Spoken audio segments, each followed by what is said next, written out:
welcome to Maximum Nerdom. I'm Phantom and I'll be doing Supergirl reviews. I'm also the editor for most of the videos sometimes. Not all the time, but for some of the time. But I'll be reviewing Supergirl and I'll be reviewing the latest episode, which I don't remember the season we're on or the episode we're on, so we're just gonna go straight in.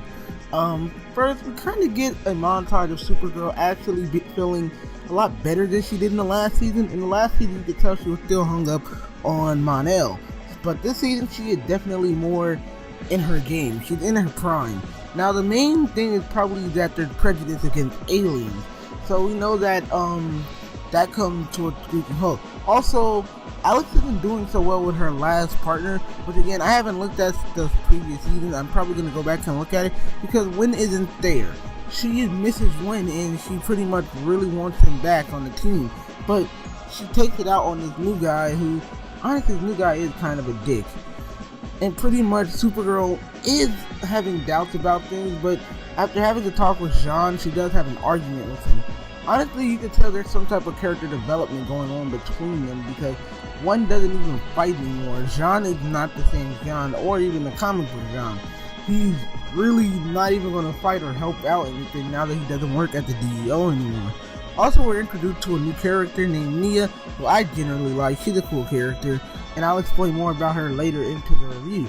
Again, I'll try to keep these reviews under 10 minutes, so don't worry, we're not getting that sweet revenue that you guys think we get, that all YouTubers get. But as we get more and more into this episode, we see that, Jimmy Olsen himself and Lana Lang, like, Jimmy is going to be convicted of crimes that, he didn't do because of what happened with his Guardian career. But he doesn't want Lana Lang to use her pool as a Luthor to pretty much get him out of this. He wants to face these consequences head on, but Lana's pretty much like, yeah, hell no. She knows how it is, because, come on, he would be convicted immediately of all the crimes, because despite being a superhero, superheroes do have rules, and, violence should not be the first thing they do. But again, Supergirl's we're introduced to these two villains that are a brother and sister duo, and can actually, they pretty much deactivate alien genes, or they take out the alien part of you, because there's a huge prejudice against aliens now. That's what I like about Supergirl. These are things you really wouldn't think of, because again, the huge prejudice against aliens is like, what? But pretty much the first victim is a doctor who worked on nuclear fission, and they pretty much attack him, and then pretty much take off his horns by, lasering them off. And then the guy beat the living shit out of the professor. Like, that shit's messed up. Of course, Supergirl comes in at the last minute, but they use a power deactivator that pretty much, renders her useless. Like, she was legit falling from like 5 stories. And that's the one thing I'm curious about, is that they said they might bring in Superman. But how? So this threat is like out here. And like, we find out that he called himself the Sons of Liberty, and these are guys who just pretty much hate aliens. And when Supergirl actually goes to ask for help to stop these guys, nobody wants to help her. Not Jean, not the DEO, and definitely not the president. And the president actually is one of their main targets. Because if you don't know, Linda Carter, who played the president in the Supergirl, she's an alien. And she's like, there's always something to be afraid of. Well, this is a major threat, and nobody's helping Supergirl at this point.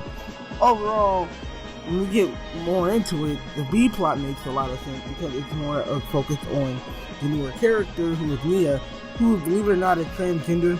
But, she's the trap that you love.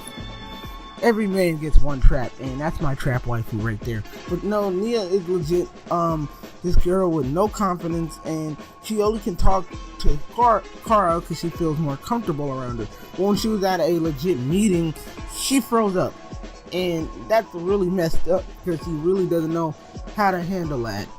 But overall, getting through the end of the episode, we really do see that that they exposed the president, and we see that this villain is no joke.